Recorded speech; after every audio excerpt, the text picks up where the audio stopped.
অনেকে বলে হুজুর ওয়াজ করেন, যদি জমে আমি আসি। কেউ বলে হুজুর আজকে সেই ওয়াজ করবেন ফাটাফাটি, ওয়াজ কি ফাটাফাটি হয়? তাহলে তো অ্যাম্বুলেন্স নিয়ে আসা লাগবে। আবার অনেকে কয় ওয়াজ করে হুজুর আজকে কাঁপিয়ে দিবেন। আমি কি ভূমিকম্প কাঁপাইতে আসছি? তো ওয়াজ তো কাঁপাকাঁপি ফাটাফাটি না। কোরআনের কথা ধীরে স্থির ভাবে শুনতে হবে। স্মার্ট জামানা, তরুণ যুবক, তোমাদেরকে ভদ্র হওয়া লাগবে।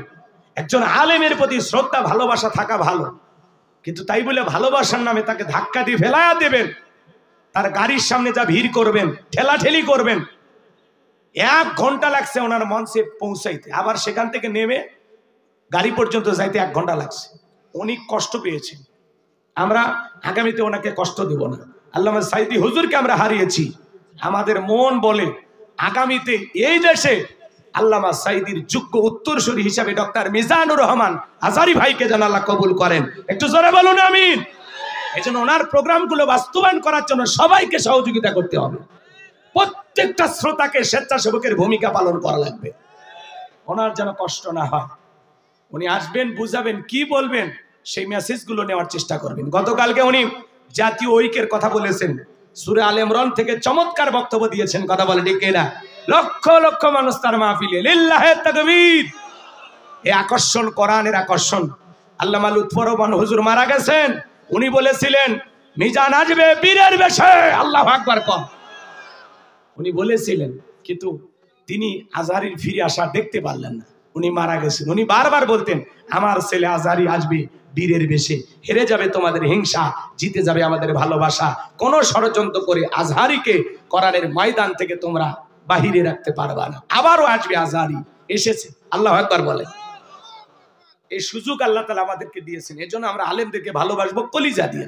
তিনি যা বলবেন, উনি যদি বলে ভাই কেউ মুসাফা করবেন না, দয়া করে আমার হাত মুসাফা করার জন্য বা সেলফি তোলার জন্য কেউ কষ্ট দিবেন, বাস সবাই সরে যান, ওনাকে যাওয়ার জন্য পরিবেশ তৈরি করে দেন, জায়গা বের করে দেন, উনি ওনার মতো যান। যে গাভী দুধ দেয় তার যত্ন করা লাগে, কথা কয় না? কথা কয় না? আর যদি আপনি ভালো মতো খাইতে না দেন, যত্ন না করেন, দুধ দেবে? এটা বোঝা লাগবে। আল্লাহ বোঝার তৌফিক দান করুক। জোরে বলুন আমিন। কষ্ট হয় আপনাদের? কষ্ট হয়। এজন্য আমার বিশ্বাস আমারে আপনারা কষ্ট দিবেন না। একজন ওড়াবাসা করবেন না, নড়াচড়া করবেন না। 12:30 বাজলে উঠবেন। যদি ওয়াজ 12:30 পরে ভালো না ভালো না লাগে আমাকে বলবেন, আপনার বিকাশ নাম্বারে যাতায়াত খরচ আমি দিয়ে দেব। আমাকে কথা বলতে দেন। চলুন আলোচনা শুরু করুন। আমার ভাইয়েরা, আমার আল্লাহ রাব্বুল আলামিন বলেন قد أفلح المؤمنون। তাহলে সূরা আল মুমিনুন আল্লাহ তাআলা তার হাবিবের উপরে কোন প্রেক্ষাপটে কোন সময় নাজিল করেছেন, সেই নাজিলের শানে নজুল জানার দরকার আছে না নাই? নাজিলের প্রেক্ষাপটটা জানার দরকার আছে না নাই?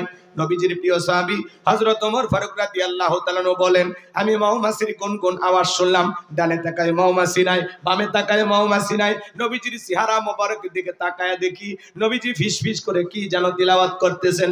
হযরত ওমর ফারুক ডেকে বলেন, আমার বোঝার বাকি রইল না, আসমান থেকে নবীজির উপরে কোরআনুল কারীম নাজিল হচ্ছে, আর বিশ্ব নবী কোরআনুল কারীম রিসিভ করতে ব্যস্ত। বলুন সুবহানাল্লাহ। মৌমাছির গুনগুন আওয়াজ হলে কোরআনুল কারীম নাজিল হয়। দপ্তরি ছুটির ঘন্টায় বাড়ি মারে টনটন আওয়াজ হলে কোরআনুল কারীম নাজিল হয়।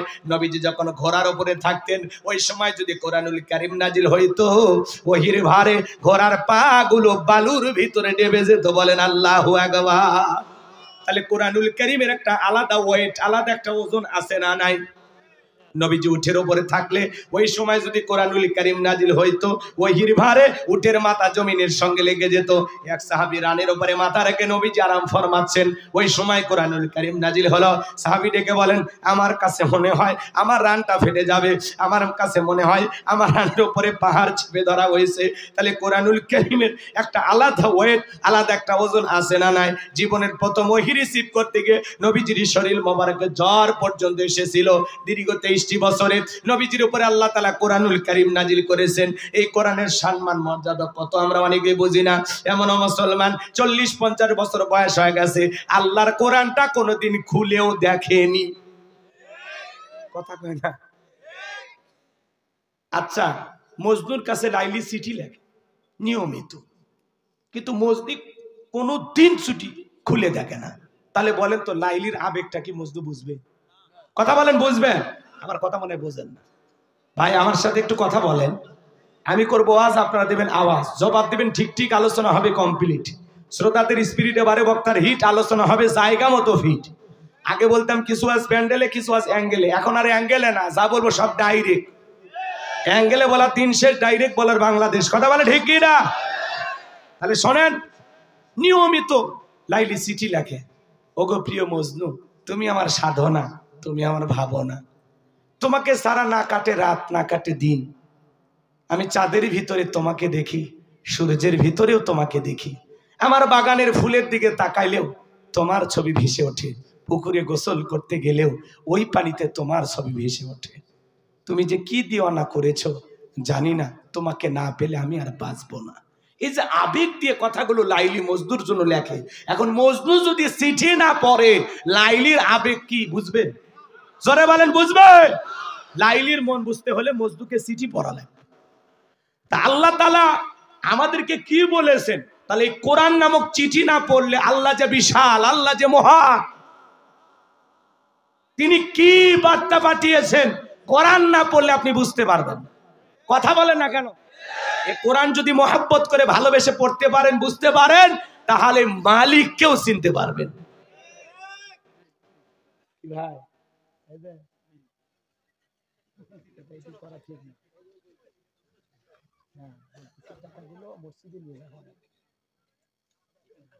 কষ্ট হচ্ছে আপনাদের?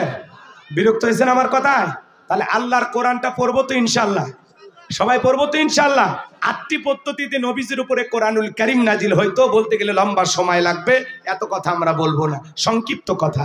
হযরত ওমর ফারুক ডেকে বলেন, নবীজির কোরআনুল কারীম রিসিভ করা শেষ হয়ে গেল, বিশ্ব নবী সাহাবায়ে কেরামদের দিকে মুখ করে ডেকে বলেন, আমার সাহাবীরা, এই মাত্র আসমান থেকে জিবরাইল এসে আমার উপরে সূরা আল মুমিনুনের 10টি আয়াত কারিমা নাজিল করে জানায় দিয়ে গেলেন, নবী গো, এই 10টি আয়াতের ভিতরে আল্লাহ পাক তার আদরের মুমিন বান্দাদের জন্য 7টি কোয়ালিটি নিয়ে আলোচনা করেছেন, 7টি গুণাবলী নিয়ে আলোচনা করেছেন। কোন মুমিন যদি এই 7টি গুণে গুণান্বিত হতে পারে, 7টি গুণ দিয়ে তার জীবনটাকে সাজাইতে পারেন, আমার আল্লাহ রাব্বুল আলামিন বলেন, উলাইকা হুমুল ওয়ারিসুন আল্লাযীনা ইয়ারিসুনাল ফিরদাউস হুম ফিহা খালিদুন। আমার আল্লাহ বলেন, তারাই উত্তরাধিকারী হবেন জান্নাতুল ফেরদাউসের, সেখানে তারা চিরকাল বসবাস করবেন। আমার আল্লাহ কোনোদিন তাদেরকে জান্নাত থেকে বের করে দেবেন না। চিৎকার মেরে বলুন সুবহানাল্লাহ। আপনার আমার টার্গেট জান্নাত না জাহান্নাম? কারা কারা জান্নাতে যেতে চান 2 হাত তুলে আল্লাহকে দেখান। আল্লাহ আমাদের সবাইকে জান্নাতুল ফেরদাউসের ওয়ারিস হিসেবে কবুল করুন। জোরে বলুন আমিন। আরেকবার জোরে বলেন আমিন। আরো একবার বলেন আমিন। জান্নাতে যেতে হলে 7টা গুণাবলী, 7টা আঙ্গুল দেখান, 7টা। জোরে বলেন, জান্নাতে যেতে হলে কয়টি কাজ? 7টি। জোরে বলেন কয়টি? আরো জোরে। জোরে হলো না। হাত নামান, একটু মিছিল করার অভ্যাস কর, সামনে মিছিল করা লাগবে, রাগ করে। শোনেন, বাবা মারা গেলে ওয়ারিশ সূত্রে সন্তান যেরকম বাবার সম্পত্তির ভাগ পায়, কোন মুমিন যদি এই 7টি গুণ দিয়া নিজের জীবনটাকে সাজাইতে পারে, আমল করতে পারে, আল্লাহ বলেন সে হবে জান্নাতুল ফেরদাউসের ওয়ারিশ, উত্তরাধিকারী। তার নামে জান্নাতুল ফেরদাউসে জায়গা বরাদ্দ থাকবে। চিৎকার মেরে বলুন সুবহানাল্লাহ। ভাইয়েরা আমার, তাহলে বলেন তো, একটু জানার দরকার আছে না নাই? সেই 7টা গুণাবলী কি কি? আমি কি বলবো? শোনেন শোনেন আমার ভাইয়েরা, আল্লাহ তাআলা আমাদেরকে ভালোবেসে মুসলমানের ঘরে জন্ম দিয়া জান্নাতের রাস্তা একটু আগায়া দিয়েছে। সুবহানাল্লাহ বলবেন না? পৃথিবীর শ্রেষ্ঠ ধর্ম ইসলাম ধর্মের মানুষ বানায়া জান্নাতের রাস্তা আরেকটু আগায়া দিয়েছে। এরপরে পৃথিবীর শ্রেষ্ঠ কিতাব কোরআনুল কারীম দান করে জান্নাতের রাস্তা আরেকটু আগায়া দিয়েছে। এরপরে আখিরি নবীর আখিরি উম্মত বানায়া জান্নাতের রাস্তা আল্লাহ তাআলা আরেকটু আগায়া দিয়েছে। এখন একটু আমল করলেই জান্নাত। সেটুকু আমল করার দরকার আছে না নাই? করব তো ইনশাআল্লাহ। আর এই 7টা গুণাবলীতে স্পেশাল ভাবে 4 নাম্বার গুণাবলীতে যুবকদের ওয়াজ আছে। যুবক, তোমাদের মনের অবস্থাটাকে আমি বুঝি, একটু অপেক্ষা করো, একেবারে নিরাশ হইবা না। তোমাদের জন্য স্পেশাল কিছু আলোচনা মাথার মেমোরিতে সেভ করা আছে, সময় মতো ডাউনলোড দিয়ে শোনায় দেব। কথা কয় না? হয়তোবা তোমাদের আলোচনা 1 ঘন্টা 2 মিনিট পরে শুরু হবে। মা বোনেরা যারা আসছে নিরাশ হবে না, আপনাদেরও আলোচনা হবে। কারণ মা বোনেরা ঠিক, পুরো দুনিয়া ঠিক, ঘরে শান্তি বাইরেও শান্তি। কথা কন? মা বোনদেরকে আলোচনার মাধ্যমে হালকা একটু সাইজ করা দরকার আছে না? না, অনেক মা বোন ভালো, কিন্তু 2-1টা বেকা যেগুলো আছে ওগুলো সোজা করালে আলোচনার মাধ্যমে। এই জন্য অপেক্ষা করেন, আপনাদের জন্য কথা হবে ইনশাআল্লাহ। এবার চলুন ভাইয়েরা আমার, নবীজি তখন সাহাবায়ে কেরামদের সামনে তিলাওয়াত করে শুনিয়ে দিলেন। আমার আল্লাহ রাব্বুল আলামিন বলেন, ক্বাদ আফলাহাল মুমিনুন। আমার আল্লাহ বলেন অবশ্যই মুমিনেরা সফল, অলরেডি মুমিনেরা সফল। সফল হয়েছে তারা, ঈমান এনেছে যারা। আল্লাহু আকবার। ক্বাদ আফলাহাল মুমিনুন, অবশ্যই মুমিনেরা সফল, অলরেডি মুমিনেরা সফল। সফল হয়েছে তারা, ঈমান এনেছে যারা। আল্লাহু আকবার। শোনেন শোনেন, আমরা মনে করি ক্ষমতা পাইলে সফল, টাকা থাকলে সফল, যশ খ্যাতি থাকলে সফল, এরাই বুঝি সফল। নায়ক, সুপারস্টার, সেলিব্রিটি এরা বুঝি সফল না। এটা সফলতার মাপকাঠি না। সফলতার মাপকাঠি হলো ঈমান আনবে যারা, সফল হতে পারবে তারা। ঈমানদাররা তো দুনিয়াতেও সফল, আখিরাতেও সফল। সুবহানাল্লাহ কোন। বর্তমান পৃথিবীর সবচেয়ে ক্ষমতাধর ব্যক্তির নাম হলো ডোনাল্ড ট্রাম্প। কথা কয় না? আমেরিকার 47তম প্রেসিডেন্ট হলেন ডোনাল্ড ট্রাম্প। আমেরিকা আজ পর্যন্ত তাদের ইতিহাসে কোনো নারীকে তাদের প্রেসিডেন্ট বানায়নি। আমরাও আগামীতে সিদ্ধান্ত নেব, আর যাই হোক, এই দেশে কোনো নারীকে আমরা প্রধানমন্ত্রী বানাবো। এই দেশের পুরুষ প্রধানমন্ত্রী কারা কারা আছেন একটু হাত তুলে দেখা। লিল্লাহে তাকবীর। নারীদের দেখার দিন শেষ, আগামীতে পুরুষের বাংলাদেশ। যেই দলেরই নেতা হোক, আমাদের পুরুষ অভিভাবক দরকার। কথা ক্লিয়ার? চলে। মেয়েদের রাগ বেশি, জেদ বেশি, অভিমান বেশি। দেখেন না, বাড়িতে স্বামীর সাথে ঝগড়া লাগে, হাড়ি পাতিল ভেঙে ফেলে দেয়, স্বামী তুলে আছাড় মারে। নারীরা যদি একবার শান্তির জায়গা পায়, জীবন চলে যাবে, জায়গা ছাড়বি না। আর নারীরা ওদেরকে যদি একটু অশান্তি দেন, ও পুরো দেশে অশান্তির আগুন জ্বালায় দেবে। কথা কন ঠিক কিনা? যিনি ছিলেন চলে গেছেন, আমাদেরকে দুঃখের সাগরে ডুবিয়ে। কথা কন। যায় কি ভালো আছে আমাদেরকে ছাড়া? আমরা জানি না আমরা কি ভালো রেখেছিলাম। কথা কয় না? আচ্ছা, একটু বললে কি আপনারা মন খারাপ করবেন না তো? আর যদি বলেন না হুজুর মন খারাপ করবো, তাহলে বাদ দিই। বলবো বলবো। উনি মাঝে মাঝে কল দিয়ে আমাদের খোঁজ খবর নেন। আমি দেশের কাছে আছি, শর্ট করে ঢুকবো। আমরা বলবো যে দিক দিয়ে মন চায় আপনি আসেন। মেয়ে মানুষ কতদিন বাইরে থাকবেন? কথা কন ঠিক কিনা? রাগ করেছেন মনে হয় আপনারা? মায়াও লাগে, লাগে না? মায়া নাই আপনাদের? উনি চট করে আসতে চায়। শোনেন, ক্ষমতার চেয়ার থেকে নামা সহজ, কিন্তু ওই চেয়ারে ওঠা কঠিন। উনি আসলেই কি আর চেয়ার পাবে? জোরে বলেন, আসবে? আমার মনে হয় জীবনে আর কোনোদিন আসবেন। ওই ভারতের রিপাবলিক বাংলার ওই যে ময়ূখ রঞ্জন নাকি নাম, কথা কয় না কে, ওই বেচারা বলতেছে আমরা দেব না, ওনারা নাকি একবারে নিয়ে নিবে। তা আমরা বলতেছি ঠিক আছে, আপনারা রাখেন, যতদিন মন চায় রাখেন। এই সমাজে এগুলো আছে না নাই? বুবু আইবা, তুমি আইবা গো, সেই দিন আইসা বুবু ক্ষমতা পাইবা না। খোঁজ নাই বুবু কাদের কাকার, অবস্থা খারাপ তোর বেশ বাবার, হাউন আঙ্কেল এখন সামনে আসে না। নেতা কর্মী সব জেলের ভিতর, আমি আসি টরের ওপর, কখন জানি আসে গ্রেফতারি পরোয়ানা। বুবু আইবা, তুমি আইবা গো, সেই দিন আইসা বুবু ক্ষমতা পাইবা না। কি কথাই ভেজাল আছে? আমার ভাইরা চলেন সামনের দিকে যায়। ক্ষমতার চেয়ার থেকে না সহজ, কি তো এই সিয়ারে ওঠা কঠিন কথা, বলেন ঠিক কিনা? তাহলে ক্ষমতা পাইলে সফল হওয়া যায় না। আল্লাহ বলেন কদ আফলাহাল মুমিনুন, অবশ্যই মুমিনেরা সফল হয়েছে তারা ঈমান এনেছে যারা। আপনাদের এলাকায় একটা বাজার আছে হরিপুর, আল্লাহর একজন বান্দা তরি তরকারি বিক্রি করে, সবজি বিক্রেতা। আযান দেওয়ার পরে লোকটা যদি ঈমানদার হয় মসজিদে গিয়ে মাথা নত করে আল্লাহকে সিজদা দেয়। পৃথিবীর বড় নেতা ডোনাল্ড ট্রাম্পের চাইতে ওই সবজি বিক্রেতা ঈমানদারের দাম কম না বেশি?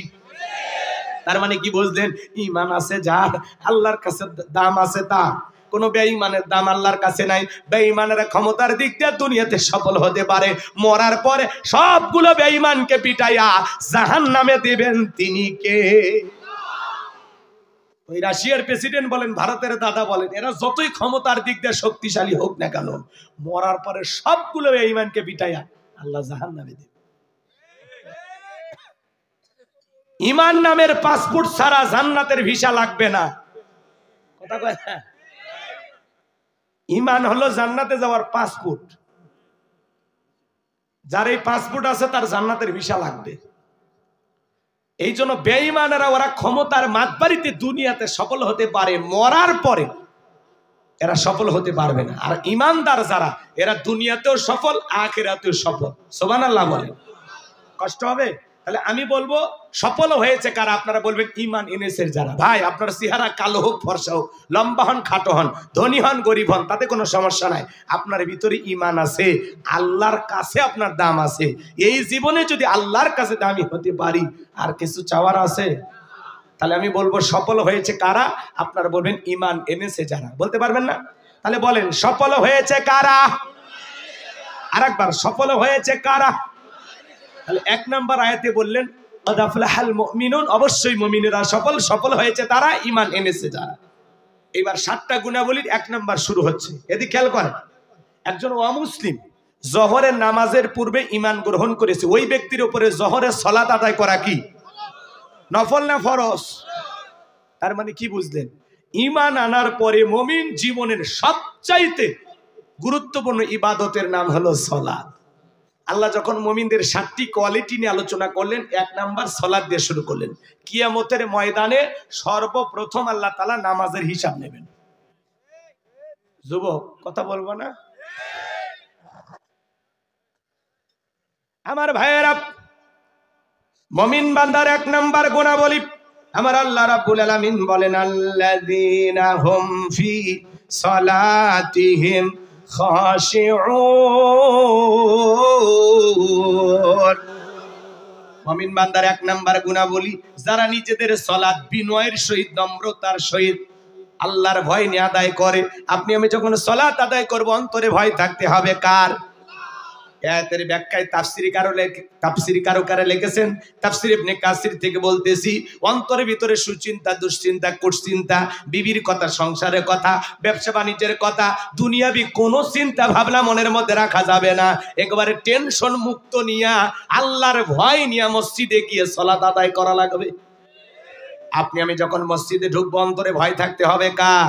ইয়া আইয়ুহাল্লাযীনা আমানুত্তাকুল্লাহ, হে ঈমানদারগণ আমি আল্লাহকে ভয় করো। হাক্কাতুকাতি, কি ভয় করার মতো ভয় করো। কিভাবে সালাত আদায় করবেন? হে যুবক মনোযোগ দিয়ে কথাগুলো শুনে যাও। নবীজি কিভাবে সালাত আদায় করতেন? আম্মা জান আয়েশা ডেকে বলেন, নবীজি নামাজের ভিতরে এত লম্বা সময় ধরে দাঁড়িয়ে থাকতেন, মাঝে মাঝে তাকায় দেখতাম নবীজির পা মোবারক ফুলে উঠেছে। এই পৃথিবীতে সবচাইতে দীর্ঘ সময় নামাজে দাঁড়িয়ে থাকতেন মুহাম্মদ রাসূলুল্লাহ সাল্লাল্লাহু আলাইহি ওয়াসাল্লাম।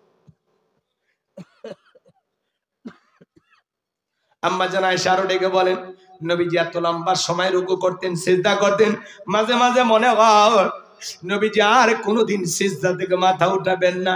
আম্মা জান আয়েশা ডেকে বলেন, নবীজি একদিন রাতের বেলায় দেখি সিজদা দিয়ে এত কান্না করেছেন, কাঁদতে কাঁদতে সিজদার জায়গাটা পর্যন্ত ভিজে গেছে। নবীজি সিজদা থেকে যখন মাথা উঠাইলেন, আম্মা জান আয়েশা জিজ্ঞাসা করে, নবী এত কান্না কেন করেছেন, কি হয়েছে আপনার? আমার নবী ডেকে বলা, আয়েশা আমি তো আমার জন্য কাঁদি না, আমি কাঁদি আমার গুনাহগার উম্মতের জন্য। আমি আল্লাহর কাছে কেঁদে কেঁদে বলি, আল্লাহ আমার গুনাহগারের উম্মতের গুনাহগুলো মাফ করে দাও, আমার গুনাহগার উম্মতকে ওই কঠিন জাহান্নামের আগুন থেকে মুক্তি দাও। চিৎকারে মেরে বলুন আল্লাহু আকবার। নবীজি আপনার আমার গুনাহ মাফের আশায় আল্লাহর কাছে যদি সিজদা দিয়ে কান্না করেন, আমরা হলাম মূল ভিকটিম, মূল আসামি, মূল অপরাধী। আমরাই তো পাপী বান্দা, কথা বলেন ঠিক কিনা? পাপীর ঘরের পাপী, জীবনটা তো গুনাহ করে পাপ করে শেষ করে দিলাম। তাহলে বলেন তো বাজান, নিজেদের পাপের কারণে, নিজেদের গুনার কারণে আল্লাহ তাআলার কাছে সিজদা দিয়ে কান্না করার দরকার আছে না নাই? 5 ওয়াক্ত সালাত এটা তো ডিউটি, এটা তো আদায় করাই লাগবে। 5 ওয়াক্ত সালাত আদায় করা নফল না ফরজ? একটু জোরে বলবেন বাজান। হে ভাই, খালি মসজিদ সুন্দর করলে হবে না, আজকের ওয়াজ শুনে ঈমানটাও সুন্দর করবেন। একটু শোনেন, সামনে গেলে মজা পাবেন। ভালো করে বোঝার চেষ্টা করবেন, গভীর মনোযোগ দিয়ে কথাগুলো শ্রবণ করার চেষ্টা করবেন। 5 ওয়াক্ত সালাত আদায় করা এটা রবের বাধ্যতামূলক অর্ডার। নিজেকে মুসলমান দাবি করলে 5 ওয়াক্ত সালাত আপনাকে অবশ্যই আদায় করাই লাগবে।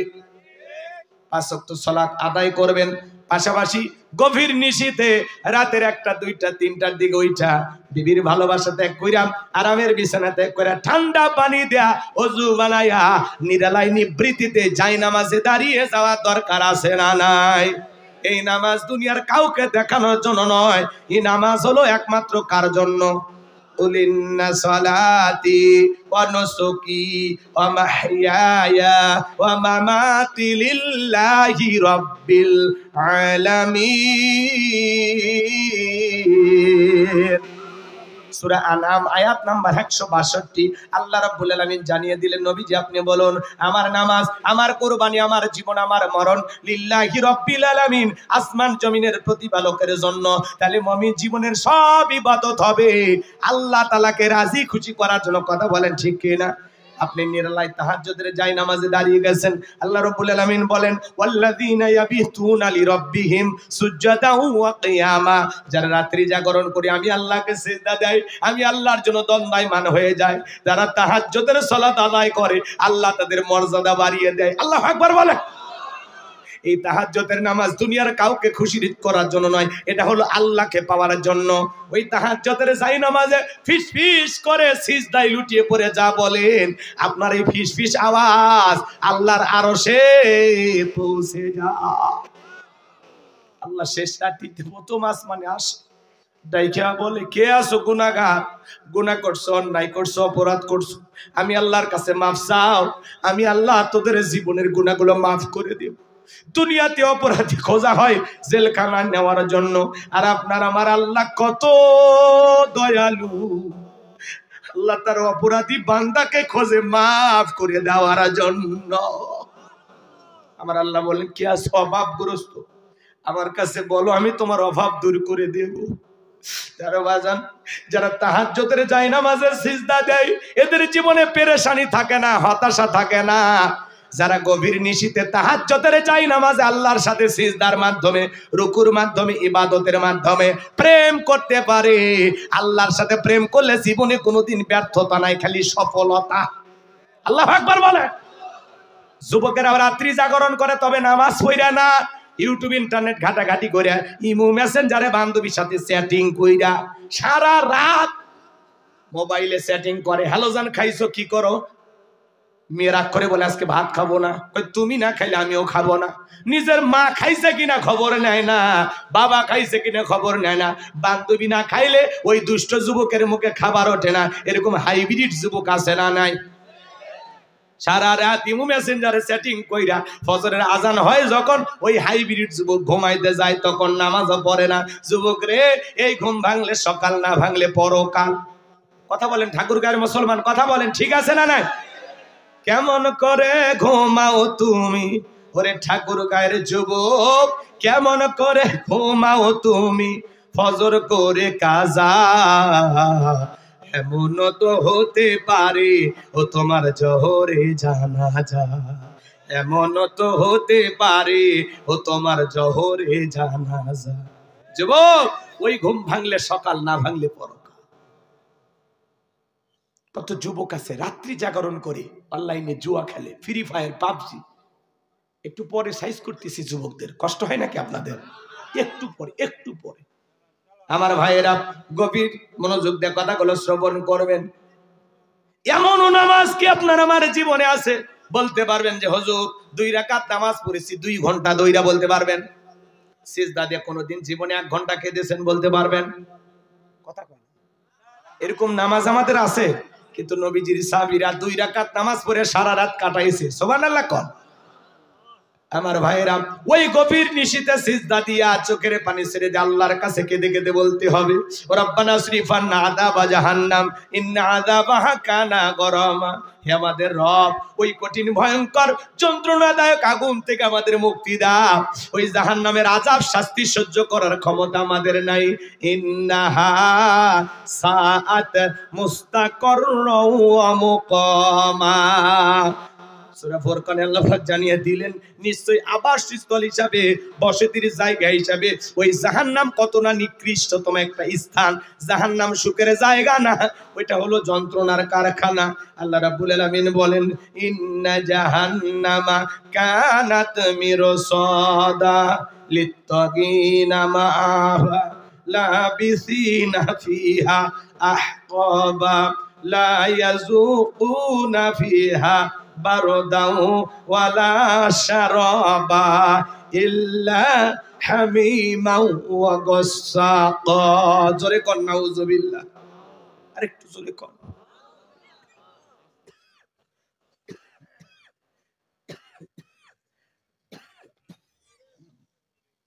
আল্লাহ তাআলা সূরা নাবার ভিতরে জানিয়ে দিলেন, ইন্না জাহান্নামা কানাত মিরসাদা। নিশ্চয়ই জাহান্নাম ফুলসিরাতের কিনারায় ওত পেতে রয়েছে। এই যে দেখেন, জাহান্নামের কথা শুনে ওঠে কি? আচ্ছা, আমি কি বলবো না ভাই? কথা বোঝেন না বোঝেন না আপনারা?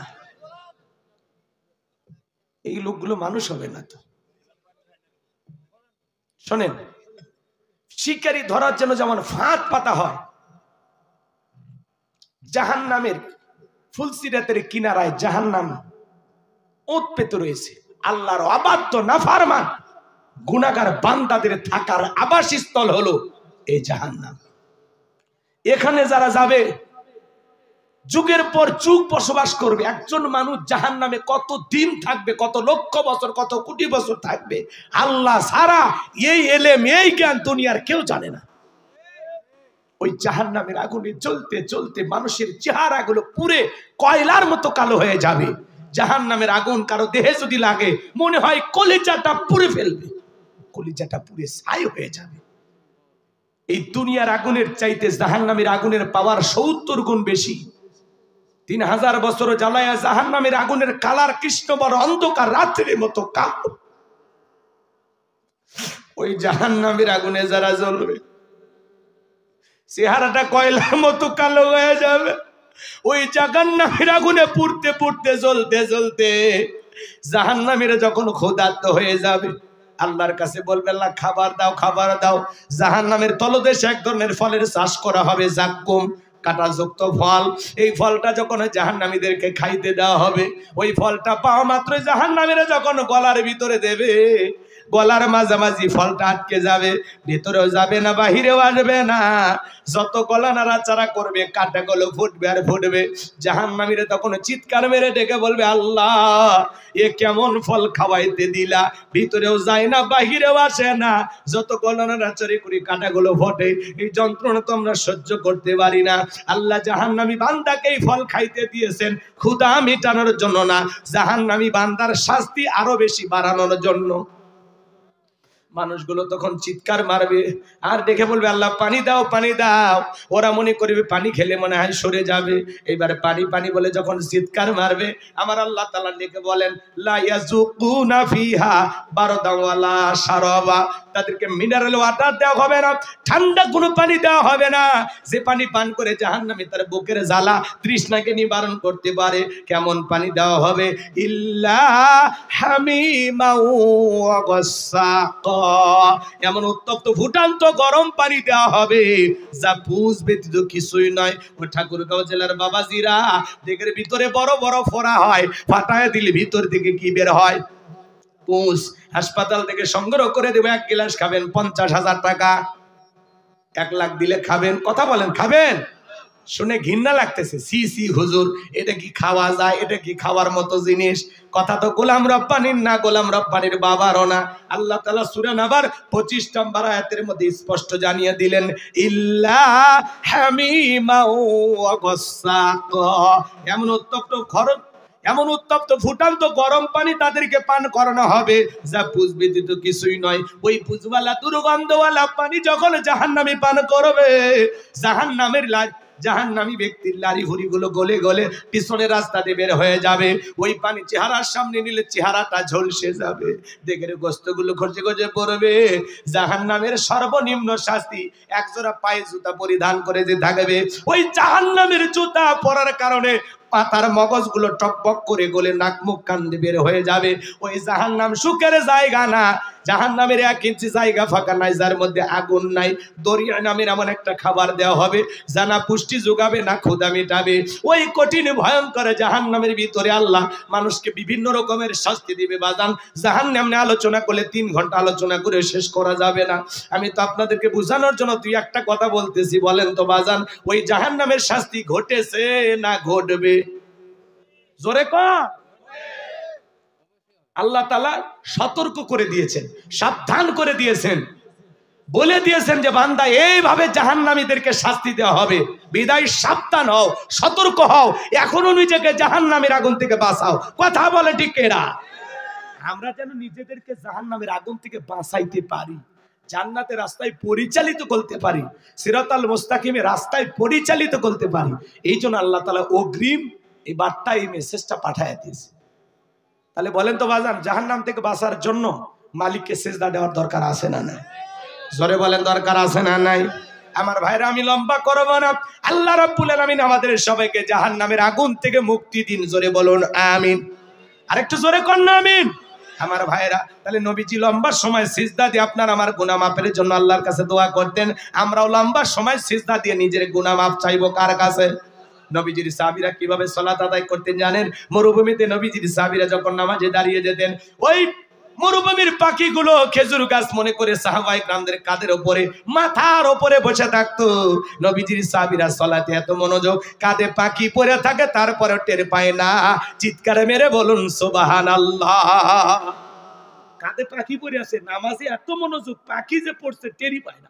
আর আপনি আমি একটা মশা পড়লে এই হাতে এই জায়গায় নিয়ে যায়, আগে মশা মারে তারপরে ছুঁড়ে ধরে।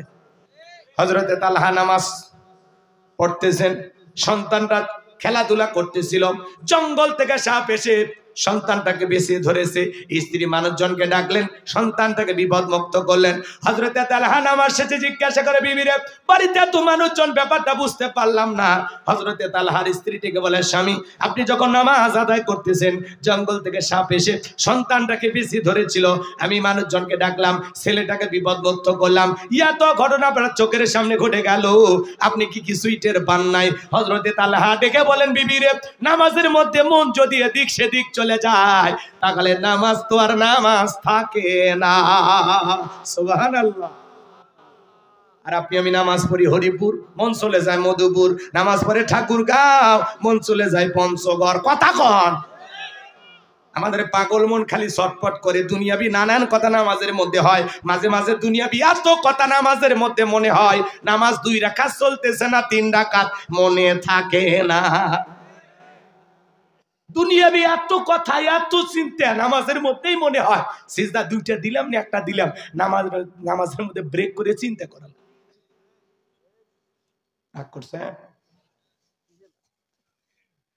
একটি গবেষণায় বলা হয়েছে, বাংলাদেশের মুসল্লিদের মন নামাজের ভিতরে 8 সেকেন্ডও স্থির থাকে না। আমাদের মন এত অস্থির, আমাদের পাগল মন খালি ছটফট করে। কথা কয় না? এখন গোলাম রব্বানি কইলেই দোষ। পাগল মোহন মন রে, মন কেন উল্টো পাল্টা বলে, ও পাগল মন মন রে, মন কেন মসজিদে না যায় রে, আল্লাহ রে কোন দুনিয়ায় পাঠাইলাই আমারে। বর্তমানের নারী পুরুষ সমান সমান মাপ, লম্বা চুল কাটিয়া আবার মাথায় লাগাই ক্যাপ, আল্লাহ রে কোন দুনিয়ায় পাঠাইলাই আমারে। হিন্দি গানের টান মারিয়া রাস্তা হাইটা যায়, আবার কারো সুরে সুরে বুকটা ফাইটা যায়। আল্লাহ রে কোন দুনিয়ায় পাঠায় লাই হামারে, জিন্সের প্যান্ট শার্ট পরিয়া রাস্তা হাইটা যায়, পোলানা মাইয়া ওইটা সিনা বড় দায়। আল্লাহ রে কোন জামানায় পাঠাই লাই হামারে। কানে পড়ছে দুল, কপালে পড়ছে টিপ, কাছে যদি যা বলেন বিলকিস আপা কয় না আমি আবুল, কথা কয় না। বিশ্বনবী বলেছেন বুখারী শরীফের হাদিস, আল্লাহ রাসূল বলেছেন কোন পুরুষ যদি নারীর বেশ ধারণ করে আর কোন নারী যদি পুরুষের বেশ ধারণ করে আল্লাহর লানত তাদের উপরে। কথা কন। পোশাকের এত স্বাধীনতা, তারপরে ঢাকা শহরে আমার মা বলেন আন্দোলন করে বলল পোশাকের স্বাধীনতা চাই। কেমন স্বাধীনতা? বলে দাদি নানি ব্লাউজ ছাড়া শাড়ি পরেছিল, আমরা পরতে চাই। এখন দাদি নানি অভাবের কারণে পড়ুক আর গরমের কারণে পড়ুক, কোন দাদি কি শাড়ি পরে বিশ্ব রোডে যা আন্দোলন করে বলেছিল আমি তোমার দাদি দেখে যাও শাড়ি পরেছি? বলেছিল? দাদি নানির তুলনা দাও। আগেকার দাদি নানিরা পুরুষের কণ্ঠের আওয়াজ পাইলে ঘরের কোনায় লুকাইছে, আর এখনকার ডিজিটাল মা বোনেরা পুরুষের কণ্ঠের আওয়াজ পাইলে বাড়ির গেট খুলে দরজা খুলে বলে আসেন ভাই, কার কাছে আসছেন? বাদশা। বাদশা তো আমারই স্বামী, আসেন এক কাপ চা বানায় দে, একটা বিস্কিট খেয়ে যান প্লিজ। এমন কায়দায় ডাক দেয় মনে হয় মায়ের পেটের ভাই। বলেন তো একটা অপরিচিত পুরুষ এসে বাড়ির দরজায় ডাকলে দেখা করা জায়েজ না হারাম? আর কি নরম সুর, প্লিজ একটা চা খেয়ে যান, আমি কিন্তু ভালো চা বানাইতে পারি। স্বামীর বেলায় নরম সুর বের হয় না, পর পুরুষ দেখলে কি সুর, কি মায়াবী ডাক। কথা কন। মা বোন যারা আওয়াজ শুনতেছেন মা সাবধান। ওই বোনেরা পোশাকের স্বাধীনতার নামে অর্ধলঙ্গ হতে চায়, নগ্নতাকে সরিয়ে দিতে চায়। এটার 95% মুসলমানের বাংলাদেশ। এই দেশে কোনো অশ্লীলতাকে মেনে নেওয়া হবে না, নগ্নতাকে মেনে নেওয়া হবে না। কথা বলেন ঠিক এরা? যেই বোনেরা পোশাকের স্বাধীনতার নামে ব্লাউজ ছাড়া শাড়ি বললো, এমন কায়দায় শাড়ি পরেছে পুরো পিঠটা ফাঁকা রাখছে, মনে হয় আর্জেন্টিনার ব্রাজিলের ফুটবল ম্যাচ হবে। এরা হলো নির্লজ্জ বেহায়া। ওদেরকে আমরা বলতে চাই পোশাকের স্বাধীনতার নামে যদি বেহাপানা করতে মনে চায়, যেই দেশে পোশাক ছাড়া মানুষ বসবাস করে পাসপোর্ট ভিসা লাগাইয়া ওই দেশে চলে যাও। বাংলাদেশের একটা কুকুরও তোদের মতো অসভ্য বেহায়া নারীর জন্য কান্নাকাটি করবে না। আর আপনি যদি নিজেকে মুসলিম নারী দাবি করেন অবশ্যই আপনাকে পর্দা করতে হবে, এটা আল্লাহর ফরজ বিধান। অকরনা ফি বুয়ুতিকুন্না ওয়ালা তাবাররাজনা তাবাররুজাল জাহিলিয়াতিল উলা, নারীরা তোমরা ঘরের ভিতরে অবস্থান করো, খবরদার জাহিলিয়াতের যুগের মেয়েদের মতো নোংরা অশ্লীল পোশাক পরে নিজের দেহকে প্রদর্শন করো না। একটা নারী যদি ঢিলাঢালা বোরকা পরে হাত মোজা পা মোজা লাগাইয়া রাস্তাতে হেঁটে যায়, মনের অজান্তে শ্রদ্ধা সম্মানে মাথাটা নত হয়ে আসে। কোন সম্ভ্রান্ত ভদ্র ফ্যামিলির মেয়ে বোরকা ছাড়া বাহিরে যেতে পারে না। যারা বোরকা ছাড়া উল্টা পাল্টা পোশাক পরে মানুষের দৃষ্টি আকর্ষণ করে, এই নারীদের পোশাক যত উল্টা পাল্টা ওর চরিত্রে তত গন্ডগোল। আপনি যদি নিজেকে মুসলিম দাবি করেন আপনার বউ বেপরদায় ঘুরতে পারে না। আপনি যদি নিজেকে মুসলিম বাবা দাবি করেন আপনার মেয়ে বেপরদায় ঘুরতে পারে না। অমুসলিমদের হিসাব আলাদা, ওরা যা ইচ্ছে তাই পড়বে। কি রাগ করছেন?